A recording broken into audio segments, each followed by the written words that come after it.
guys, it's your boy David back on Young Bros Productions. I'm so glad to be bringing this video for you guys, and I'm gonna apologize for all the vehicles passing by. I'm kind of near a road, but bypass all that. First of all, I want to say, guys, Merry Christmas and Happy New Year's to 2019. We have finally made it, and I wanted to quickly apologize for all the things that I've had you missing out on. I wanted to apologize for not making videos for a long time, but I was just stuck with work and school transitioning and stuff like that. So, and a little bit of problems with KTM here, as we will talk. You know, the last video that I had posted was of me bringing the bike home and starting to tear it all apart and getting to figure out what the actual problem was, why it wouldn't crank over. But let's forget about all that, and here's a new video, guys, and a great update for you guys on this.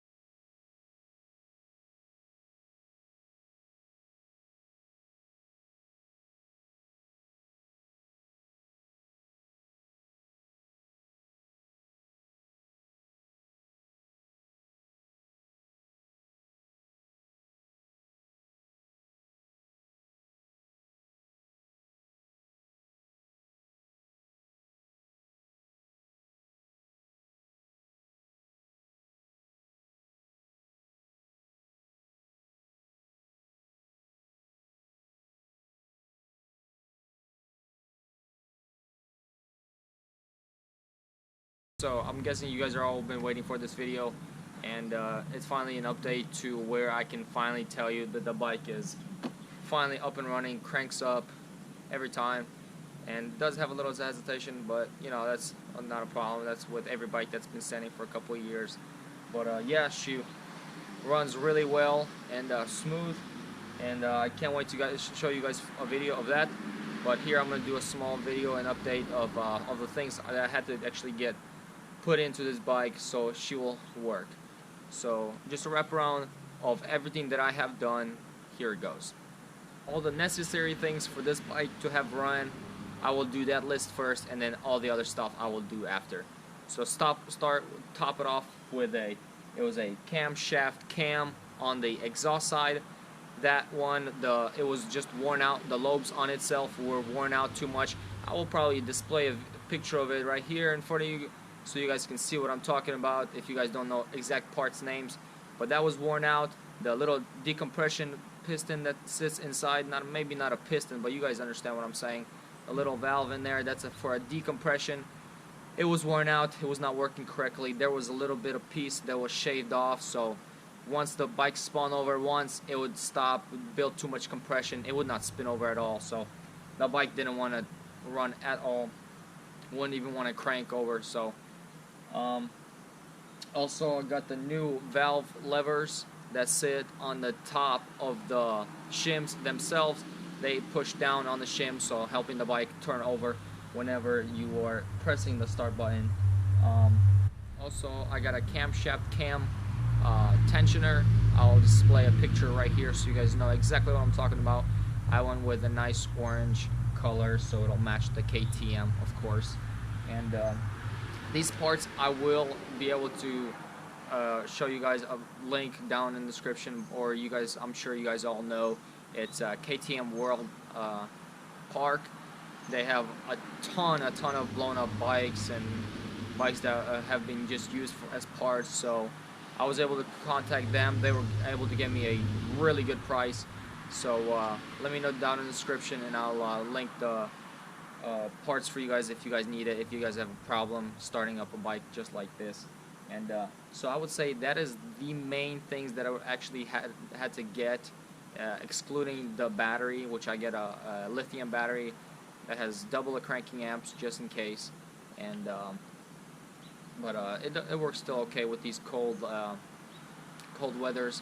I'll show you guys how to actually work with a lithium battery once I get this bike up and started for you guys. But the side projects that I did meaning the extra parts that I actually put onto this bike to make it pretty much brand new. I did not do anything with the head or anything. I just made sure the timing was correct. But I did change the starter, went to a brand new starter. I changed the stator in here. I changed the flywheel itself to Trail Tech for higher performance, and just to be able to, you know, run all the lights and stuff, even though it could run off the regular ones. But I just wanted the best performance out of it. I changed that. What else did I change? I think that's about it. That's all the things that I believe I purchased. And it was all not too expensive, so I was able to get it done in a budget that I had set aside for this bike. Nice KTM headlight with a nice plastic kit. This was a second kit that the bike came with. I went ahead and changed it because I really like the white. It gave off really nice the accents of the black. So the next upgrade that I need to do is these wheels. These tires are just completely gone. They're dry rotted, I'm sure. They've been standing for so long. But here we go. I do have the turn signals that will mount right up in here, but I took them off. We really don't need them, have them here in my states. I've never got stopped by on my other bikes. You just gotta have a mirror and a headlight and a tail light, which I have here. Right here is gonna be my license plate mounting place, but I usually put it on my little hydro pack that I just bought. I'll show you guys a picture right here, so you can fill it up with water and ride around and not have to stop. But here we go, the same pipe that came with it. It's pretty clean. I'll turn it around in a sec. I got the turn signals on the back, so I'll just keep it safe at that. Still do need to get another chain, which that will be coming in very shortly. I did change the fluids a couple of times, all the oil, everything like that. So got fresh gas as well, making sure it runs, and fresh coolant as well. Clean the carburetor. It was really clean itself. Still need to get another air filter as well. That was a little dirty because it was standing on his farm for a couple of years, and I'm guessing he rode it there as well. It's got some nice plastics here. It's not bad. I don't really do much stickers, but I like plain. But this doesn't concern me too much. I like these little reflectors right here. That's really nice, so you could be a lot more visible. Now this bike is really tall for me. I did drop the suspension a little bit on this suspension, so I dropped a little bit of the coil, so it could give me a little bit more height, but here's me standing next to it. Alright, so I am 5'4.5", something like that. And this is how far I dropped the bike, so I don't know if you guys will see the ground, but here we go. So like this, and I'm pretty much having my legs straight up in the air like that, but it doesn't bother me. I've ridden in worse, so that's not a problem. I always stand on the other side. Let's see if I can do this. Like this, stand on the other side, pop it into gear, and just ride. Once I come to a stop, I just, you know, don't even change into neutral. Just hold it like that, hold the clutch in, and it's not bad. But hopefully today I'll be able to give you a little ride clip.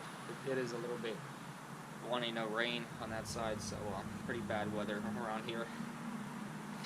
But yeah, otherwise the suspension is great. The forks do not leak or anything, so I will not have to do anything with that. Let's see. I did once try to change the CDI box, which I thought the firing, what's it called? The computer where it tells when the bike to fire whenever you're just trying to start it. So I thought it was messed up. That's what was one of the reasons that I thought the bike wouldn't start, but it was completely fine. So I set that one back. But you can get it for around $150 on eBay, and they do really well. Just make sure it is the correct bike, of course. This bike, as you can see, it does not come with a kickstand. So I'm actually thinking of modifying my own, but I also found on, I think it's on eBay, it's called Moto Hub or something. I'll have to show you guys a picture right here that actually, I think it connects here and somewhere else, and it'll finally give me a kickstand. For some reason they did not make a lot of kickstands for this bike, and as you know, it is not a kickstart. For some reason, this exact model, this bike is not with a kickstart. Let me show you. Here we are. As we can see, there is literally no kickstart. So it's all electric start right there.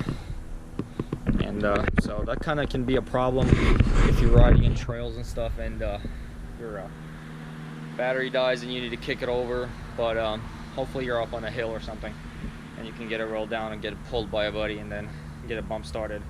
But this is a pretty big bike. It's a 450 SXF, 2007, and you have to bump start it in like 4th or 5th gear.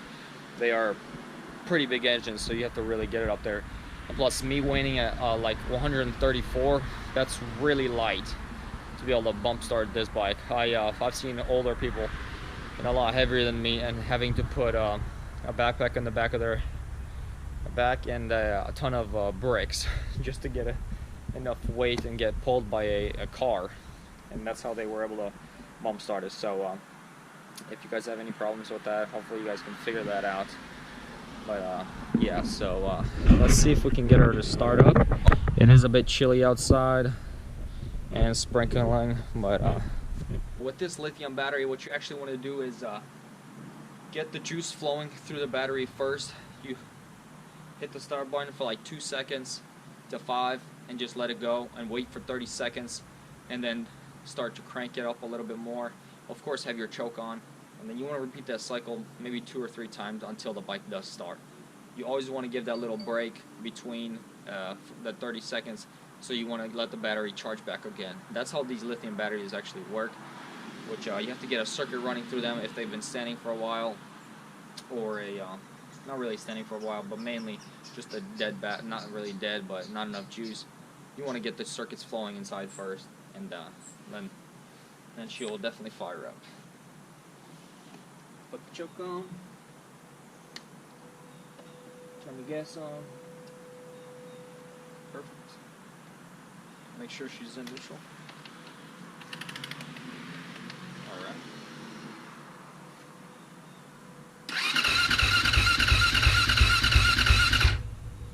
That's how much I do. I just let it now sit for a couple of seconds, up to 30, and then try it again. Alright, so this is going to be the second one. Here we go.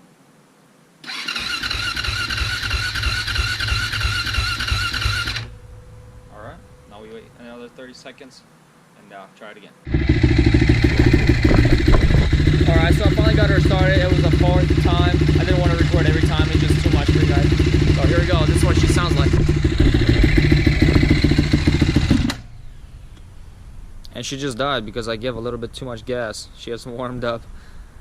But yeah, I do have one problem, that it is still leaking a little bit of oil. And it looks like it's actually coming out of this hole right here. I don't understand why. So I'm gonna have to figure that out. I did have a problem that it was leaking on this side where the oil filter is, but I got that fixed. Now it's just this side, and that's one little leak, and hopefully it's not from here as well. But yeah, let's see if I can get her started right up again.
go ahead and guys do you a small video of me riding it. So let's see if we can get a good video.